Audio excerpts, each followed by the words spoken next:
you ever get the feeling television isn't what it used to be? So no.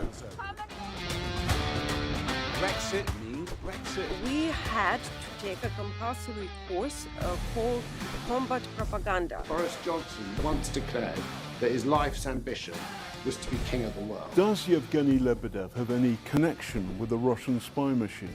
Well, yes. Find deeply offensive. Where is the evidence? I don't care if they find it offensive. The fundamental problem with Facebook is that it is accountable to no one. The government was advised to invest money in the NHS. The government aren't listening to the evidence. The kind of world I want to bring my child into.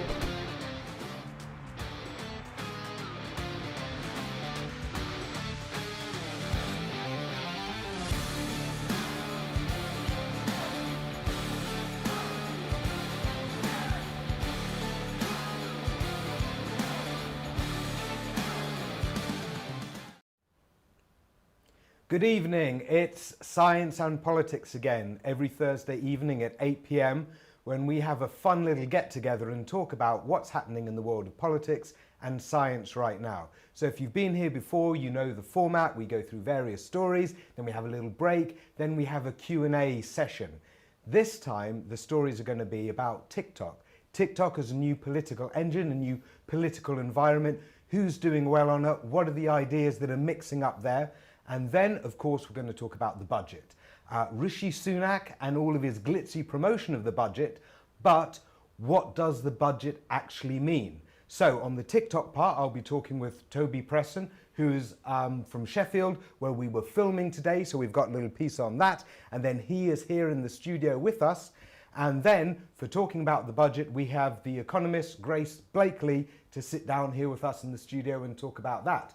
And then, after I've done a little bit of prattling about science and things that I love, we will take a break, and then we will come back where the three of us will be here taking your questions on Patreon. So remember to sign up to Patreon if you want that. Taking your questions on Patreon and talking through those. And the whole thing will go for about an hour, unless, of course, we get really carried away. Right, so let's jump right into it. And that is the Byline TV team were up in Sheffield today talking to a young TikToker who does political content and has done tons of political content. And this is actually a great new medium for political discussion, for mobilization, especially when everything is locked down. So George, could you play the clip, please? Does this newspaper look funny to you? Have you noticed how it says sponsored by the UK government? The UK government is paying for news articles in our papers. Yep, that's right. Your taxpayer money is being spent on advertisements in local newspapers for the government. The coolest thing about TikTok is the fact that it's full of young people, it's full of people who are starting their journey in life.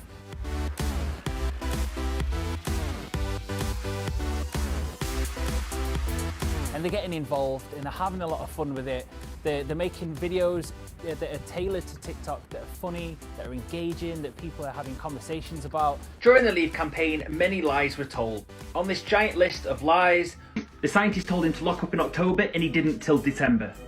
People are going to TikTok quite a lot to find different ranges of topics, and I think it's really great that we've managed to get everybody together and speak about politics. Yep. And here he is on TikTok, Toby, with pages and pages and pages of content and over 500,000 likes on his content. So we got him here now.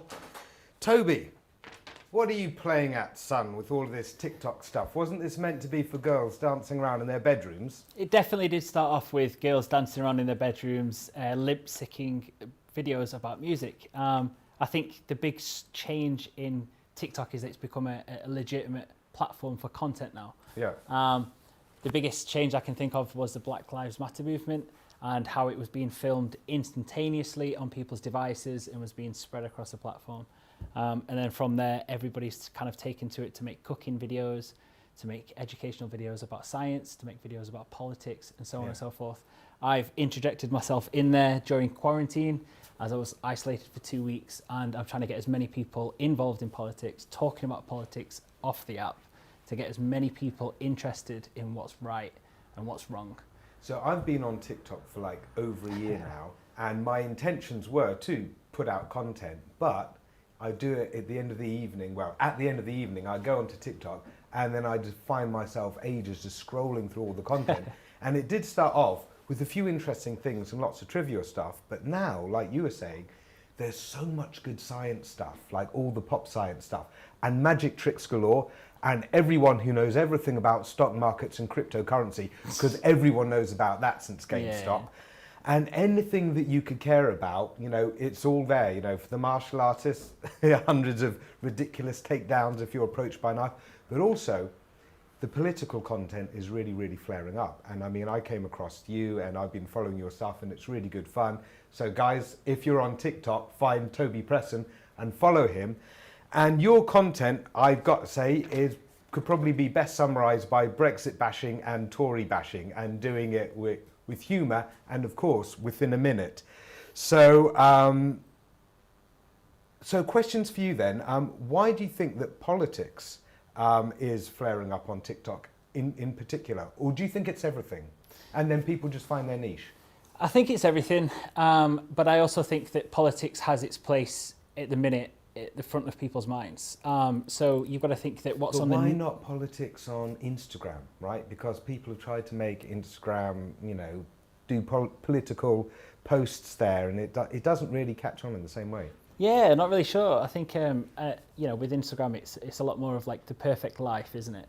Yeah. Whereas I think TikTok's the perfect gap between Instagram and YouTube. So it's kind of got its perfect life, but then it's also got its messy content with, you know, learning videos as well. What were the name of those 3-minute videos that used to be on another interface? Do you remember the ones? Yeah. And then they used to get borrowed a lot for memes on YouTube. Yeah, I think it was, I can't remember, it was Facebook or something like that. No, it was something else. It'll come back to me. But anyway, I think it was borrowed from that, and it's doing really well. So you, I mean, you have been saying to us that basically up in the north, that the youth in the north are anti-Brexit, they're anti-Tory, and they're thinking, what the hell has just happened to the generations above us? The boomers, you know, our parents' generation and our grandparents' generation, because they've been preaching down the generations up north that kind of like, you don't trust the Tories, look at what Margaret Thatcher did around here, and now they've gone flipping. So I mean, from what I've seen, growing up in Sheffield, I would be kicking the football down the street, and some old person would make a whimsical joke and then would say, remember kids, don't trust the Tories. Never vote Tory. I remember old people saying to me, like, I don't mind who you're friends with as long as you're not friends with a Tory. And that was how big and how intertwined it was with our culture up north. It was so, it was always reinforced to us as children. And then recently we've found that certain politicians have utilised the area being underfunded and unemployment being on the rise and a lack of jobs, a lack of just, you know, the local area just looks ruined really because of the cuts to the area. And then certain politicians have used that to piggyback off the back of it and gain political, you know, support from it. Certain politicians. And do you think this is the initiative of the Tories, or do you think it's the kind of negligence of the Labour Party? I think it's. I personally think Nigel Farage, in my opinion, piggybacked off the back of underfunded areas in the north. He pointed at empty factories. He pointed at UKIP breaking away from the Conservative Party. Targeted different colours. You know, purple. Go in there. It's the hybrid Took thing them away that's from acceptable. Tories. They're the Tories. I'm not Tory. I'm not Tories. And then basically it brought it back to the mothership at the end of the day. And they completely forgot. And Cameron wasn't really able to say it's not because of Europe that your area's broke. It's because of me, because he can't say that. So he failed to really get that message across, that austerity and lack of funding and, you know, those sort of things, those principles that he's brought into these northern towns that he doesn't care about because they vote Labour, because they're insignificant to Tories most of the time, you know. So why does all of that work with the older generation, the boomers, but it doesn't work with you and your friends and your age band? I feel like this is why I've started doing TikTok. I think the biggest thing for me was is getting messages out there and trying to create as many conversations as I can off the app. Yeah. There's a political editor that once said that you know you've won in politics when your opponent has taken on your values. And you know, it's clear to see that with Boris Johnson, he took some of Jeremy Corbyn's values with him and adopted them during his campaign. And that can only be done by public opinion changing. So with creating TikToks, which is for the youth, which is for younger people, and getting them talking about, you know, policies and what's wrong and what's right, regardless of party, is going to make those things popular. Well, why does that work amongst the youth, but it's not working for the older demographics? Is it because the youth and the older demographics are on different media? For example, the older ones still reading the print papers and looking at BBC TV, whereas the youth sharing more on, you know... apps and possibly. I think media is obviously a giant factor. With the youth, they have like freedom of information. I can log on tonight and I can go and look at an economist's or a scientist's paper on a study, and it's there and it's available. And that's something that the youth know, right? Whereas the older generations, they are getting all of their information from somebody presenting it to them from a TV show or a magazine, right? Yeah. So I mean, but a lot of them do their own research as well. So, but generally speaking, you tend to find what you're looking for as well. True. And so there are possibly different expectations and different world frameworks for the youth and the older generations, in terms of older generations are more likely to have houses and then have them paid off and have stable mortgages and things like that. So do you think at the moment that there is a sort of political, cultural divide between the older generation and the youth that wasn't there before? I don't know if it wasn't there before. I know that it's bigger than it's ever been. I do feel like in my time growing up, especially in the north, I've never seen such a big divide from old versus young. They've got the younger generation that's thriving to be part of Europe and wanting to go and move abroad and live abroad, wanting free education, wanting support socially. And then you've got the older generations that are saying that these things are costing too much and are damaging the economy. Right. And you know. So the older generation are wanting to open up, they want the opportunities. Collaborate, move around, have the opportunity. The and older, you feel as though the older generation is sort of clamping that down. They want to protect what they have, and they couldn't care less about the opportunities. Where I feel like the younger generations have got their lives ahead of them, so they want as many opportunities as possible. So how are the young? So you're not the only one, like in your peer group, that feels this way, right? No. And you do mobilise. And how do you mobilise? Is it increasingly on social media and online apps and things like that, especially during lockdown? Are you working together in collaboratives in order to get messages across? Definitely. Have you got TikTok gangs? Yeah, that, like, we have. And where you share each other's stuff? And, we have. I've managed to gather all the biggest TikTok creators who talk about the similar topics to me, and we're building a giant platform called Intolerable Media, because we won't tolerate, you know, media that's typically corrupt, in our opinion. And we're going to go against the status quo and, you know, try and battle against what's told in mainstream media. Well, I didn't know that. You didn't tell me that beforehand. If I hadn't wandered to that, you would have never kind of like dropped the main plug that you should have been dropping, and all of your mates would be on your case and say, Toby, what the... Slip that in there, eh? But Good. You saved yourself now, so it's all right. So you're actually building new technologies and new collectives in order to have that cohesion of voice and push that forward. And it's about igniting people. And is that people. Specifically a northern thing, or is that a young thing, or how do you define it? It's mainly young. It's mainly our generation that we feel like the current political parties are not engaging, that the past political leaders did engage. And it's sort of going to go under the radar, and it's not really working in the way that we'd like to see it work. So we're getting the youth re-engaged, reignited. Everybody has to be ignited by what's wrong in politics for action to happen. We're going to reignite them with our videos, with our content, and then take action as a result of that. And I think one of the interesting things, and I'll be blunt here, because the Labour Party is looking pretty lame at the moment in actually organising for anything, that you're seeing more and more people who've developing campaigning experience, who've got campaigning experience from other campaigns, building their own stuff, pushing agendas forward, and then basically I think a lot of them are going to be cutting the ground for the Labour, Lib Dems, Greens, Plaid, you know, all the progressive set to move in behind. You know, they can be bolder about taking the initiatives because they're not held up by, you know, trying to play to certain demographics in different ways all at the same time. They can just charge for it. So the more initiatives that actually exist in the whole cultural shift of things, the more we're going to be less reliant on parties to do our talking for us. Definitely, yeah. Definitely. I think as groups we have to do that, yeah. So, support some of your buddies again. Who on TikTok should we be following? So there's some brilliant people. There's a lot of them who are studying politics at university and school. Oh, right. They are so much more knowledgeable than me. I feel like I go on there and you've only got 59 seconds to deliver a point. So it has to be sharp, it has to be cut down, and it has to be to the point. So you've now got 59 seconds to deliver the authoritative list of who people should be following. If you're interested in socialism, check out a guy called Eddie Liger-Smith. He's incredible with that sort of stuff. There's another one called Talking Politics with Grace. He's incredible at it. Matt Better Know is really good at talking about Brexiteers and how wrong they are most of the time. Okay, I'm happy with that one. There's another guy called Hugh for PM 2024. He's really good.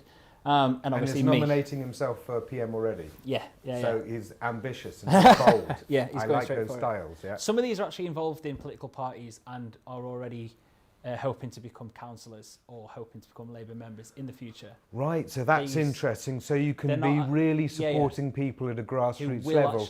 It's not just the chat on social media, it's the support around the next generations actually coming through into structures. I think that some of these TikTokers that are currently in our group and are currently on TikTok right now, you will see in the Labour Party or the Green Party in the next 5 years, because that's their entire goal. And their entire point of them being on this platform is to speak to their generation for the next generation of voters.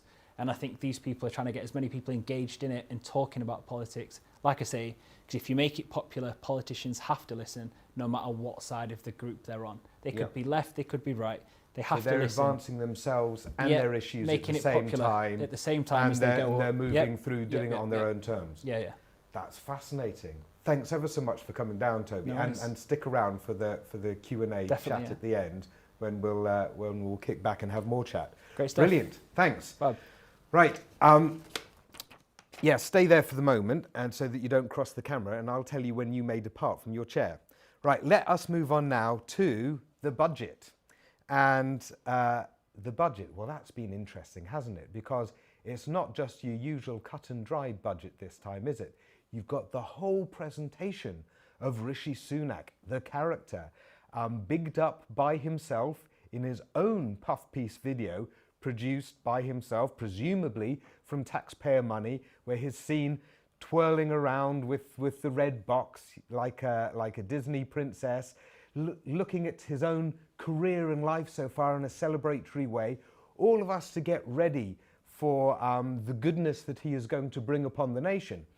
But it's not just Rishi Sunak promoting Rishi Sunak. Our BBC are happily at it as well, aren't they? So let's have a look at this absurd puff piece that the BBC, to drum and bass rhythms, that the BBC decided to put out only yesterday or the day before. Let's have a look at it. From newly elected backbencher to Chancellor in less than 5 years, Rishi Sunak has made light work of Westminster's slippery slope to the top. He's now got to figure out how to fix one of the biggest economic challenges this country has ever faced. So who is he, and what does he believe? Someone who was very bright and very smart, Oxford and Stanford educated smoothie, really. He immediately struck me as somebody that was going places. When politicians rise quickly through the ranks, there are often raised eyebrows, jealousy, maybe even a bit of scandal. With Rishi Sunak, not so much.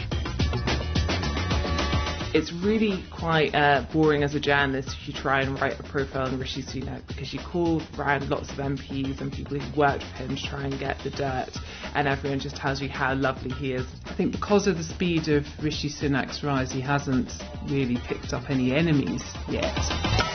When he moved into number 11, there was a spring in his step. Delighted to be appointed, lots to get on with. Thanks very much. Little did he know the true scale of the challenge he was about to face. When you think back to this time a year ago, and when Rishi Sunak gave his first budget, he announced a £12 billion COVID support package. We have never in peacetime faced an economic fight like this one. And here we are, almost £300 billion on. Jobs. Our plan for jobs. He was widely praised for a string of support measures and for turning a previously obscure phrase into one of the most used words of the year. Furlough scheme. But there's also been some criticism too. Overall, Rishi has done well. I think he's reacted to events quickly as they've occurred. Now, that's not to say I don't think he's made mistakes along the way. Inevitably, I think he has done. One of the largest has been failing to support those who have fallen through the gaps, the so-called excluded. Eat Out to Help Out was very controversial. We all loved it at the time, but the bottom line is that there was big question marks about whether that actually helped boost the transmission rates. While paying close attention to the country's finances, he's also built a reputation for paying close attention to his image. Team St Paul's, how are you guys doing? Everyone good? Rishi's social media activity is a highly calibrated piece of marketing activity. There is now a very deliberate effort from Team Rishi to almost make his social media appearances as contrived and almost as ridiculous as possible. Whoa, epic, wow. Because it encourages people to comment on it and to share them. It all fits into the very carefully cultivated image of somebody that's a bit geeky, but also, very personable and sort of, man of the people, even though he had a very gilded path. All eyes will be on him again as he takes steps to try and tackle the UK's enormous deficit. The figures are eye-watering. Government borrowing for this financial year has now exceeded £270 billion. So what will he do?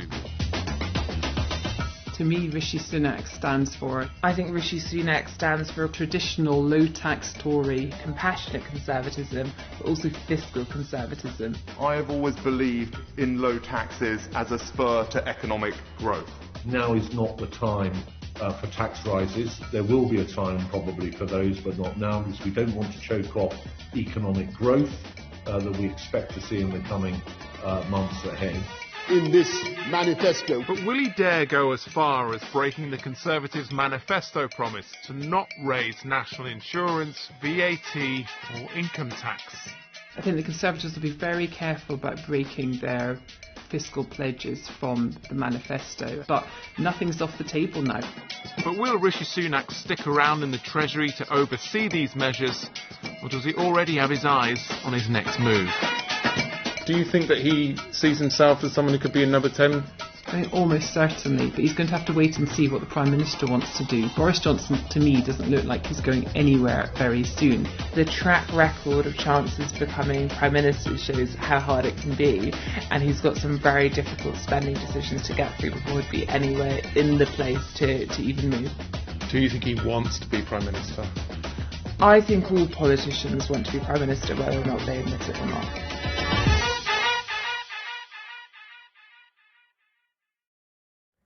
I am done with the BBC. I am totally done with this vapid trash that they put out. If they are going to talk about Rishi Sunak's rise to power and then how he's dealt with the pandemic, they've missed the major two factors in both.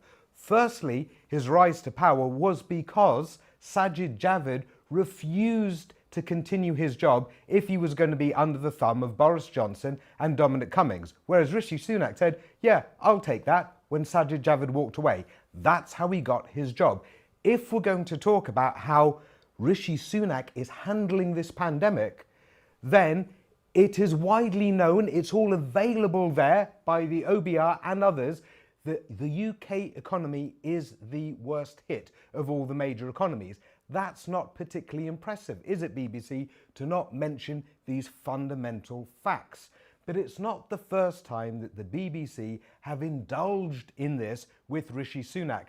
Do you remember the video at the beginning of the pandemic where they framed Rishi Sunak as a 6'7" Superman handing out lots of money to needy people, and then ended the video concluding, so everyone should get together and join Rishi Sunak, I kid you not, and join Rishi Sunak at the front line. Join Rishi Sunak at the front line. Now that video, of course, they had to pull because it was so ridiculous that it was embarrassing for everyone involved, and they pulled it.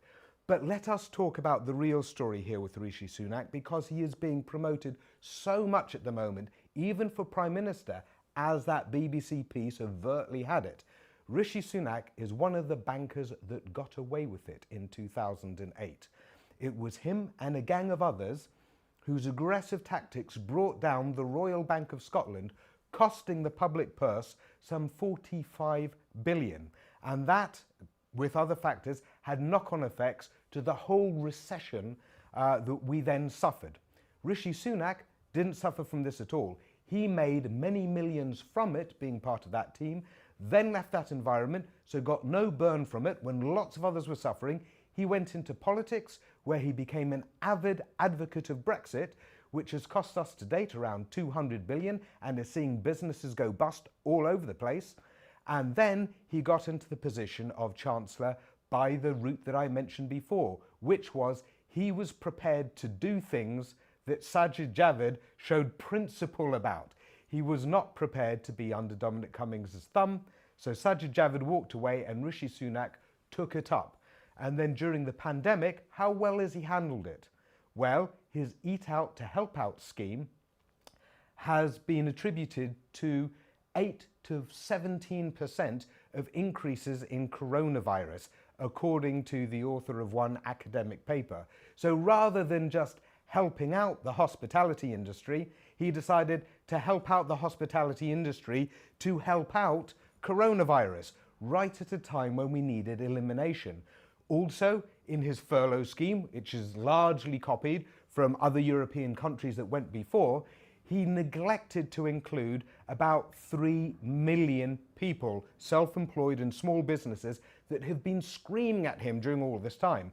Over the summer, he was providing over the vast waste of money associated with the failed test and trace system and complete crony abuse of PPE purchasing, which is still hanging over us.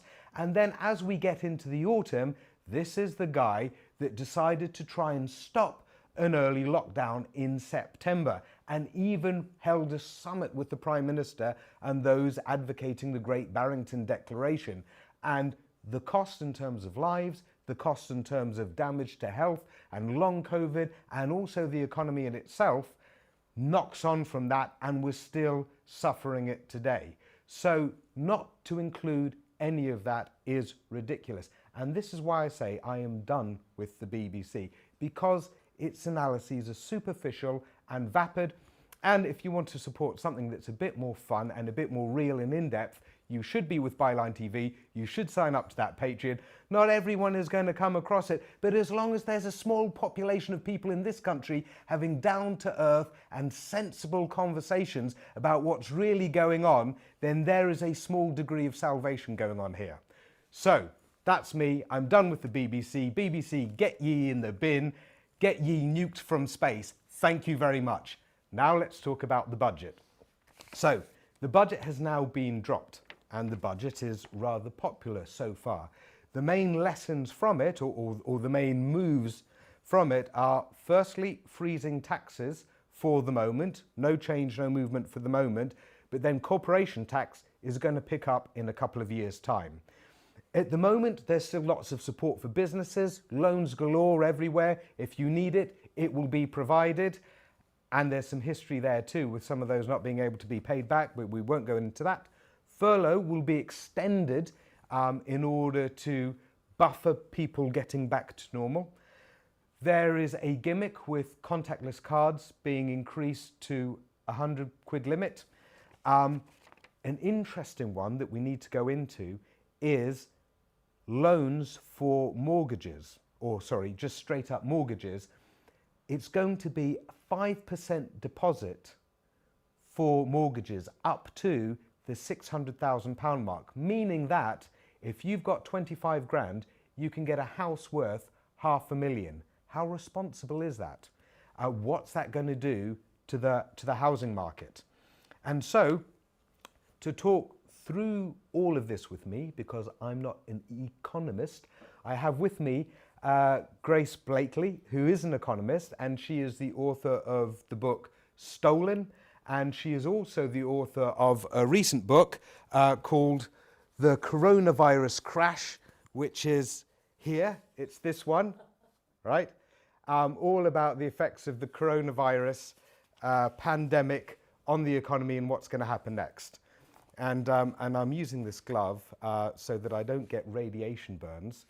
Grace, yeah, I can feel this on my face, Grace. My eyebrows are getting singed. And you've got a top to match. It's the combined effect of the book and the top. As you have already noted, I matched the book today. Where did you get them from? Some bubblegum factory near Chernobyl? The top or the book? Both of them. Well, I mean, the book was made for me. This is the new The brand, top, is it? yeah, I mean, you know, I just thought people need a pop of colour in these dark times, so I would provide it to them. Ooh, she's got a marketing line for it too. I like it. So, Grace, what's your reaction to this? Or rather, what's your reaction to everyone's reaction or the majority reaction, which is people really like this? Yeah. And even the Labour Party, do we have a graphic, George, that goes with this? There's a YouGov poll showing that even in the Labour Party, more people like it than dislike it by quite some distance in terms of their initial reaction. Are they right? I mean, I think it's important to get some context here. You know, the British public have been beaten down on the economy for, I mean, you know, not just the period since the financial crisis, but really the last 40 years. We've basically been told to kind of sit down, shut up, you'll get what's given to you. And that's definitely been the case since, you know, the Thatcher years. It was the case throughout the last decade when we've seen massive cuts to public services. You know, everything from the NHS budget not being large enough to be able to kind of treat, you know, the basic needs that people have when they walk into hospital, and obviously making us very ill prepared for the pandemic, through to education cuts, through to things like massive cuts to local authority budgets, which really have just affected so many areas of people's lives that, you know, often you won't even think about. Everything from parks to social care to, you know, all these sorts of things. So we've been living in a world for quite some time now where politicians have been telling us you can't have nice things, right?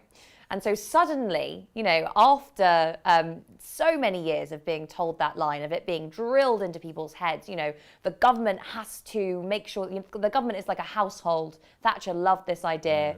It can only spend as much as it takes in. And then Theresa May brought it back with, there's no magic money tree. We all have to be responsible And we've here. been hearing about how, you know, the government's maxed out its credit card. All of this is, you know, completely and utterly unfounded. That is not how public spending works. The government is able to kind of draw on the savings of the population. It's able to draw on the wider financial system, as it has been doing for many, many years, to effectively kind of create the conditions in which growth can take place. Because when it does that, you know, the economy grows, tax revenues increase, and you're able to then bring that back into kind of to future spending in order to grow the economy. And of course, that's going to be very, very important when we're talking about climate breakdown, something that I hope we can talk about a bit later, because at the moment, the kind of economic and social policies that we have. That if people ask questions about that, and then we'll chat about that on the Patreon thing at the end. Very good. Well, so yeah. You're essentially saying, because people have been starved so much that then when the government turns around on a dime, contradicts everything it did before and said, yeah, of course we've got sweeties for you. Everyone, Labour Party included, goes, bloody hell, lovely. Yeah, I mean, you know, it sounds basic, but I think that's effectively what's happened. And I think it's important also to remember that this isn't simply a kind of political strategy to say, right, well, we've cut loads of money over the last 10 years as a party, so now we can afford to be a bit more generous. That's not what's really motivated this budget. What's motivated this budget is the fact that the needs of the portions of the population and the economy that the Conservative Party is responsive to have changed. Right. And this always happens. You know, we have this line in our heads that the left is about the state and the right is about the market. But it's, you know, completely and utterly wrong, because at every time that there is a crisis that affects big business, that affects the wealthy, that affects the banks, the state is there backing all these institutions up. The Conservative Party is there backing all these institutions up. It happened after the financial crisis, and it's happening again today. So there's always a big state. It's just a case of who the big state decides to give the money to. Exactly. So this time, because there's a new constituency for the Conservatives, you're seeing that 1 billion towns fund go to 45 constituencies, of which 40 happen to be Tory. They just happen to be, because that's what the formula spat out. We're just debating the formula here. And similarly with the free ports, I would imagine, even though, of course, they'll put one in Liverpool so they can say it's even distribution, they've very much got their eye on Teesside, Yeah, for I mean, example. And I think it's important to bear in mind, the big line at the top of all the news agenda at the moment is going to be corporation taxing has increased. So lots of people are going to look at that and think, right, well, this means that the Tories are taxing businesses in order to redistribute via all the mechanisms that you've said to voters in various different parts of the country. It's very important to remember that a lot of businesses, the biggest, most powerful businesses who have huge influence over all areas of our economy, are probably not going to be paying much of this corporation tax because they've been avoiding it anyway for years. This is a very, very clever political strategy from the Conservatives. They can raise corporation tax. Most businesses aren't going to be affected. And then they can say, look, we're all in this together because big businesses are getting this hit. And also we're giving away some money to, yes, some communities actually, which, are not just Conservative communities, but often communities that the Labour Party, for various reasons, has neglected for years. And I understand actually the resentment that there exists in those communities towards, you voted for Labour for years and then your life hasn't changed very much. So there's a very clever political strategy at the heart of this. But ultimately, when you look below the surface, when you look below the headlines, the PR, the BBC stories about Rishi Sunak, this is business as usual for the Conservatives. that was interesting that you mentioned about some of the better off, cleverer, more international companies not bothered about this corporation tax at all. There was a great tweet put out by Have I Got News For You, which said something like, corporation tax is going to rocket up, which means that Amazon and Apple are going to pay £20 a year now, or something like that, right? So are we being tricked then by this budget? I wouldn't say we were being tricked, because it's much subtler than that. You know, the Conservative Party is the natural party of government in the UK. It has been in power for a very long time now. It has gone up against successive Labour administrations, all of which had really failed to kind of pierce the exterior, the kind of professional, polished exterior of these Conservative Party politicians who just have the massive backing of the British establishment. And what is interesting is that when you look at polling, the policies that the Labour Party puts forward are incredibly popular. You know, and that's at least partly why raising corporation tax. The Labour Party approach to raising corporation tax over the last few years, by the way, was completely different. It was raise corporation tax and clamp down on avoidance and evasion, and kind of make sure that they're going to pay these taxes. But they've taken the headline because it's very popular. And, you know, they are effectively able to exploit this fact. And this is an interesting quote that, you know, you might have heard before, which is the idea that it's often, for a lot of people, easier to imagine the end of the world than the end of capitalism. People just look at the way things are and they think, I can't imagine things being any different. And so when the Conservative Party comes along and says, things can't broadly be any different, but we'll give you a giveaway here and a giveaway there, ignore the Labour Party because the things that they're saying are utterly impossible, it's compelling. And I think that's the real problem. And there was something that you said in there, which is the Labour Party often bring forward these really popular policies, but then a lot of the public don't trust them with it. Yes. They think if it's coming from the Labour Party, nah, it's got to be kooky. But then when the Conservative Party steal exactly the same policies and say exactly the same things later, be like, oh yeah, they're competent financial managers of the they're competent financial managers of the economy. So this one is safe now. This one is trusted now. And I find that fascinating.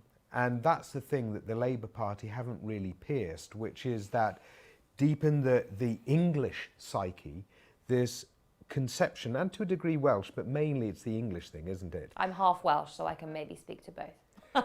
Yeah, well, I mean, the thing with Wales is that it gets the English press, you know, it gets washed out with the English press, whereas Scotland and Northern Ireland, they have their own press and they have their own systems more clearly. But the English press reinforces this notion that the Conservative Party are more intellectual, they're more competent, they're better with money because they make a lot of money themselves, and they're more connected with business. And once they've got that armour on them, whatever policies they suggest get accepted far more readily than those that come from Labour. Everyone understands that Labour cares more about people who are suffering or frontline staff in crises like this. They get Labour cares more, but they don't trust them to run stuff. This is the problem, is the idea that voting for Labour means that you care more. It has not always been this way. The Labour Party, the clue is in the name, the Labour Party was created as a party designed to represent the interests of working people. Anyone who gets a wage, basically, right? Now, obviously, society's changed a lot since the formation of the Labour Party, and there's been a lot more stratification in society. But the Conservatives were a party that has existed for many, many years, basically to represent the interests of the ruling class, whatever that ruling class looks like. The problem that we have in the Labour Party today is that they have lost that mooring. And we can tell when this happened because there's a lot of sociological evidence to show that from the 1997 election onwards, working class voters stopped voting. Working class voters have dropped out of the electorate en masse every election since 1997. And now we live in a world where it is, your likelihood to vote and your class background are very strongly correlated. And that is a problem for Labour because they're competing over a much smaller pool of votes, a lot of which is kind of, the middle class that sits in the middle of society and could go either way. And so it's lost its mooring, its anchoring in a section of society that does actually fundamentally have an interest in things being different. That is the challenge that Labour faces at the moment because, when most of its base no longer votes, how do you then what kind of opposition can you really be? And this is really relevant at the moment because not only does the Conservative Party have an 80-seat majority, we were just talking about the polling that's just come in, showing the Conservative Party with a 13-point lead over Labour. Yeah. Off the back of not just the vaccine rollout, but then on top of it, this budget, this generous budget, which says, yes, you can house all of your industrial strategy, Labour style, and we, the Conservative Party, approve it. We will build stuff in your area, we will continue your furlough, and we will pour money into small businesses and put that corporation tax at the top. So all of that is making it a real uphill battle for Labour. But coming back to whether the budget is actually good or not, what are the risks in this budget? I mean, we have, for one, all of this tax and spend, sort of left-wing style, is... Well, not left-wing style. Okay, but we can come back to that anyway. we won't go off onto another tangent. We'll tackle that in the Q&A at the end. Right. So, but all of this tax and spend and industrial strategy and splashing out at the moment to keep things live, that is racking up the national debt. And if inflation starts picking up, then that's going to make that very, very costly to keep up with. So, is that a real threat? Because people are worried about inflation. And then the other risk that I've heard about is with the housing market, because we're not spending money on building more houses for people. What we're doing is saying, oh, you can buy more. We will let you buy a house for £600,000 if you've just got 30k in the bank, and we will guarantee that the banks can give you those mortgages. Now, this looks a lot to me like 2008 in America, where you have just all these properties being sold off small amounts of deposit, and then that overheats the market hugely, and you get all kinds of disasters happening from there. That's my reading, but am I right? Is that a comparable situation? What are the threats here? I'm going to just break it down a little bit, because what you've just discussed are two different kinds of inflation. So one is inflation in asset prices and various different forms of wealth. So let's say housing, stocks and shares. Another one is consumer price inflation, which is inflation in the kind of the price of the goods and services that you use on a daily basis, right? And the latter is what we often refer to when we're talking about inflation. But the former is very, very important as well. Now, when we're talking about consumer price inflation, so what we normally understand as inflation, which Go has to been the shops, your food. Yeah, exactly. You know, this is the kind of the classic example of the hyperinflation in Weimar Germany, and you know, that Zimbabwe, and this being the scariest thing that could possibly happen to you. That's been very, very low for a very long time. And there are, broadly speaking, two sets of things that can drive that up. One of them is a kind of demand in the economy, basically. So if the economy is growing really, really fast, and our capacity to produce things is not growing as fast as the economy, you get inflation. The competition for resources. Exactly. You know, wages go up faster, et cetera, et cetera, et cetera, right? That's very unlikely to happen, because basically the gap between what we're producing and what we could produce is very big. Because we've been sucking demand out of the economy for such a long time with lower government spending, lower investment, etc. The other thing that can drive it is just a random increase in costs. Because let's say, you know, for example, in 1973, the oil price spike, when you had all those countries come together and say, we're raising the price of oil, that pushed up inflation dramatically across the economy because loads of things rely on oil. Today, there's lots of potential blockages in international supply chains, which mean that we could just stop being able to access things. And when you stop being able to access things, supply reduces, demand stays the same, presumably, and the price goes up, right? So that is a genuine problem, but it's not something that's a kind of long-term question that we should really be worrying about, because you know, supply chains will change when that starts happening. So you don't think that one is much of an issue? Not as much. I mean, we are in danger of an inflationary shock at some point after the pandemic. It probably won't have a massive impact on the economy or borrowing costs. It could have an impact on the living standards of the poorest. And that's predominantly because their incomes won't keep pace with inflation. Whereas those at the top generally will. The other thing that is very, very important to talk about, because again, this relates to this point about inequality, is asset price inflation. Now, no one really thinks about this, because when we think about inflation, we think about, you know, bread and milk and all those sorts of things. But we've had Some a central people bank... must have thought about it for it to have its own term. Well, I mean, they have, right? Obviously, that's why I'm talking to you about it. I didn't come up with this idea. I'm just relaying the idea. But, you know, it speaks to the huge difference that's emerged between the way that economists talk and the way that everyone else talks. And I could talk about that for a very long time, but I won't. I'll stay focused on the subject, which is asset price inflation. And for a long time, we have had a system of central banking which has basically been oriented towards making sure that the prices of assets of various different kinds is constantly rising. So that share prices are constantly going up. So that house prices are constantly going up. And that's been very convenient for the Conservatives, because most of their voters are asset owners of one kind or another. Homeowners are much more likely to vote Conservative. If you have stocks and shares, much more likely to vote Conservative, much more likely to be much more wealthy. And the policies that we've seen from central banks over the last more than a decade now, well, kind of around a decade now, have systematically driven up asset prices and therefore increased wealth inequality in society.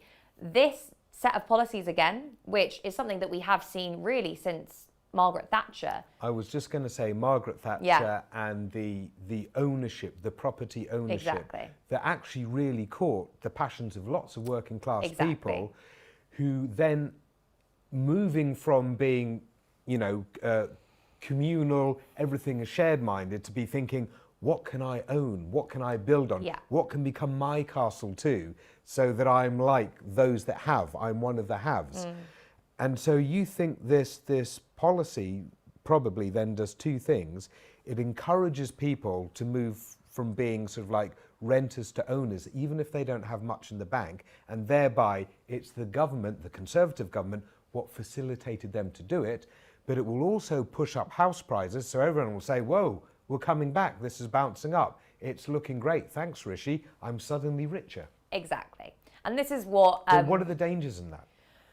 So this class of mini capitalists, that is the kind of foundation of the Conservative Party's dominance in British society, is really, really important for determining how our politics works and how our economy works. Because the reason that we don't have a fix to the housing crisis is because, you know, what you would need to do to solve the housing crisis is build a lot more homes, constrain mortgage lending actually in certain ways, so that, you know, it would be much more difficult to get a mortgage to buy a second home. Or to, you know, buy a very, very expensive home, and instead you're making sure that that lending is concentrated to the people that need it most. these sets of policies would probably plateau or perhaps even lead to a slight fall in house prices.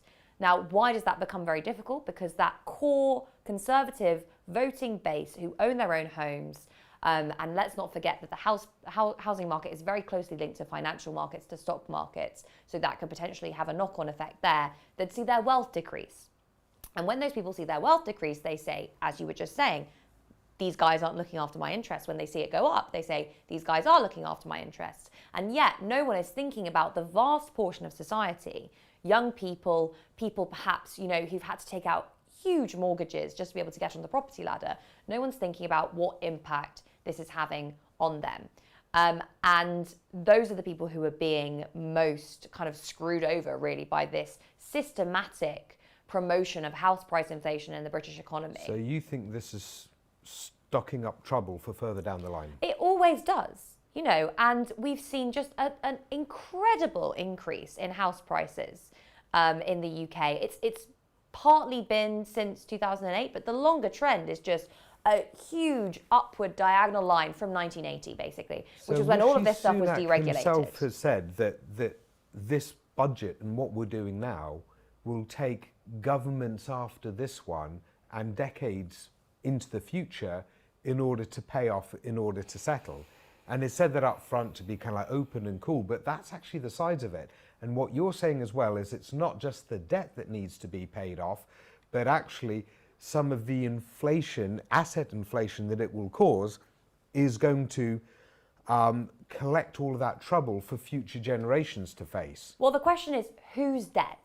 It's easy and it's cheap for the British state to borrow money because people trust the British state. They trust it's going to exist a century from now and that it's probably not going to default, right? It's much more expensive for, a household to borrow. It's much, much more expensive for a poor household to borrow.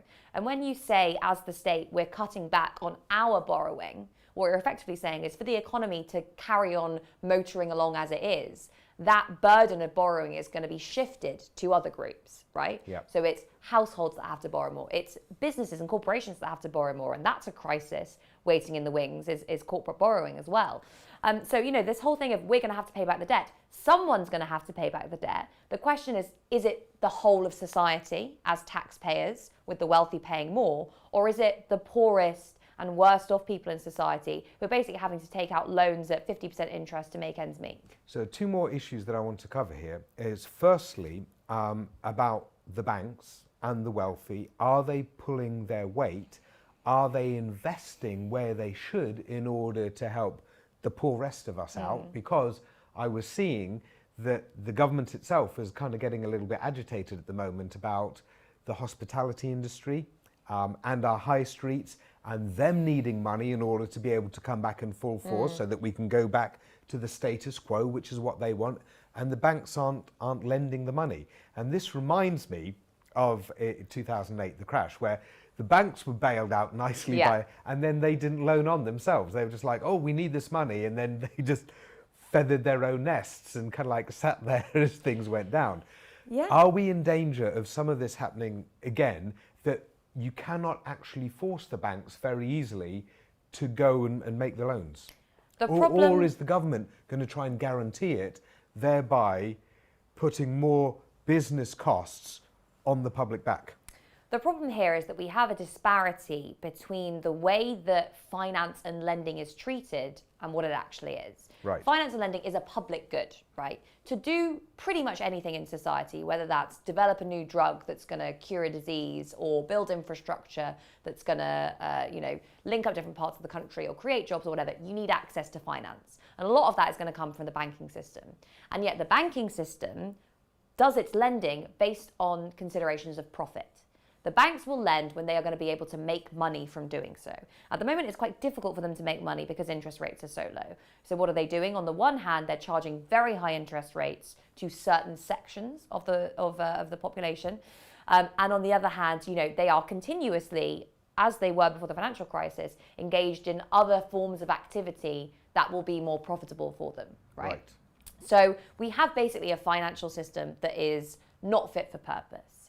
And let's bear in mind that actually the very existence of the banks is premised upon state support for those banks. States have the right to issue currency, pounds, on behalf of the state, on behalf of us, the public, right? And they use that to line their own pockets. What we really need to be saying, what's actually quite interesting about this budget is we have the construction of this infrastructure bank, which is a very new model for the banking system that we haven't seen in the UK, really. And that's going to be kind of public-focused lending that's going to be about, creating jobs, decarbonising, boosting growth, etc. Now, obviously, it's not big enough, it's not substantive enough, and ultimately, it will probably end up being privatised at some point in the future if the Tories stay in charge long enough, because they tend to do that with everything. But it's a new kind of way of looking at how we could run the financial system, which is to say, right, so, science needs funding. Where are we going to get that funding from?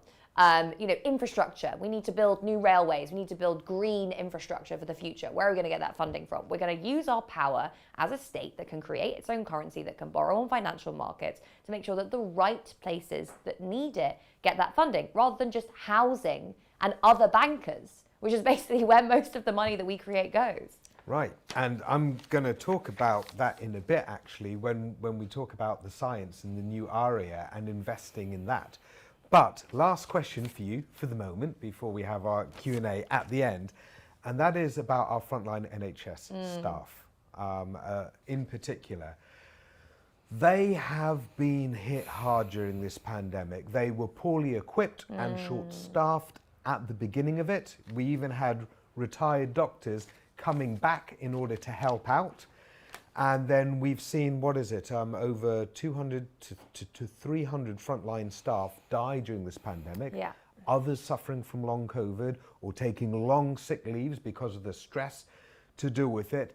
They have not been served well by this government, who've just orchestrated clapping for them, or actually joined in on other people clapping for them, but not given them the pay rise.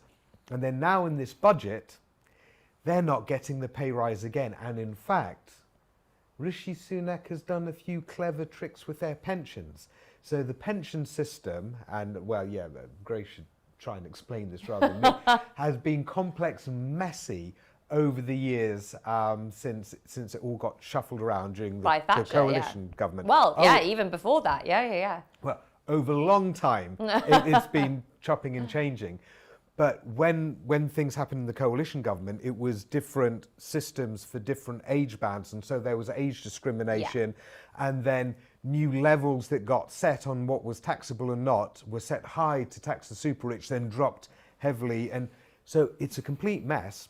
And because certain levels are being frozen with regard to their pensions, it's been calculated by the BMA, who were hugely infuriated by this, that lots of them are going to miss out on hundreds of thousands of pounds in their pensions, and it's going to drive some of them to actually retire early because it's not worth their while working the extra years. Yeah, so basically the thing is that after a certain point, you get taxes and fees on your pension pot. And it's quite a high level. It's a pension pot just over £1 million. You start seeing those taxes and fees. And Rishi Sunak has said, we are freezing that level. So in the future, when inflation rises and perhaps pushes people's wages up, pushes the cost of living up, the taxes on those pension pots are going to increase. And as a result, some NHS staff are saying, right, well, it's not worth us putting more money into these pension pots, which gets automatically deducted from our wages, so we're just going to work less. So there's this issue about it being a disincentive for work, which is a problem. I mean, the real challenge here... And why isn't Labour all over this? Well, I mean, the real challenge here, is not just the tax system for pensions is complicated and weird. The real issue is that we have a pension system that is mostly privatised, because the state pension is one of the least generous in the developed world, basically. Yeah. Like, you cannot live on a state pension in the UK. Yep. And as a result... And there are fewer and fewer people that have actually got private pensions on the side to complement it. So Generation Screwed is coming through. Well, yeah, we were talking before our generation, about Generation X, Generation Z, millennials. I don't think we'll ever retire, to be honest. We're going to have to pick up gigs here and there just to be able to survive until we're 90. I mean, we'll be the ones pulling the flowers in the fields, Exactly. like with gnarled fingers and kind of like unless we get a hunchbacks and socialist government, in which case digging out obviously all of that will potatoes with change. clawed hands. Yeah. No, but I think the problem here is that because everyone is forced to have these big pension pots because you can't live off the state pension, you then get this challenge of, right, so people who've had higher incomes are then able to take their pension pots and buy lots of housing that they then rent out to people. Because they get their lump sums, and so they go like, yeah, I'll exactly. set up a little earner on the side to fleece some students. And the whole system is completely and utterly unsustainable. This change has been particularly bad at the moment because it's come quickly and it's affected NHS staff in a way that might make them work less, right? Yep. But the real fundamental problem isn't people being taxed on their pensions. It is the fact that there isn't a socialised system of supporting people in their old age when they shouldn't be working. That was the vision for the welfare state when it was created. It was that we are all going to have to rely on this thing at some point in our lives. That's why we're all going to pay into it, because we're all going to draw out of it. And steadily, after years and years and years of this kind of individualistic neoliberal ideology that's taught people you are there out on your own, it's all about you and your hard work and your own effort and ingenuity. Until people you get have to the top, when you get to join the club. Then you get to join the club and have fun. And it's been that process that has basically discouraged us from really trusting the welfare state and for arguing for a better, more expansive and more sustainable system that will allow us all to retire, to have sick pay when we can't go to work. We have one of the most ungenerous systems of sick pay, to allow disabled people to live, basic lives with a certain level of dignity. This is all down to this kind of individualism that exists at the heart of basically our society, in which we don't have solidarity for each other. I will not allow you to go onto a political rant just yet. Sorry, you're right. That's your job. Yes. But so the summary then for this budget is that it stores up more problems for years down the line, and it's all about the Conservatives maintaining their current demographics of support and trying to build in to the new ones that they want to hold. Brilliant. Thanks ever so much for that. That went on a lot longer than I was expecting. But it was fascinating. I mean, otherwise, I would brutally cut you off, but I was just drinking in the knowledge then. That was really good fun. Right, so last section on science, which is my favourite area, but tonight I've slimmed it down a lot because I was delighted that we had Toby and Grace in here, and finally we're getting things sort of like going in the studio, right, rather than doing it over Skype.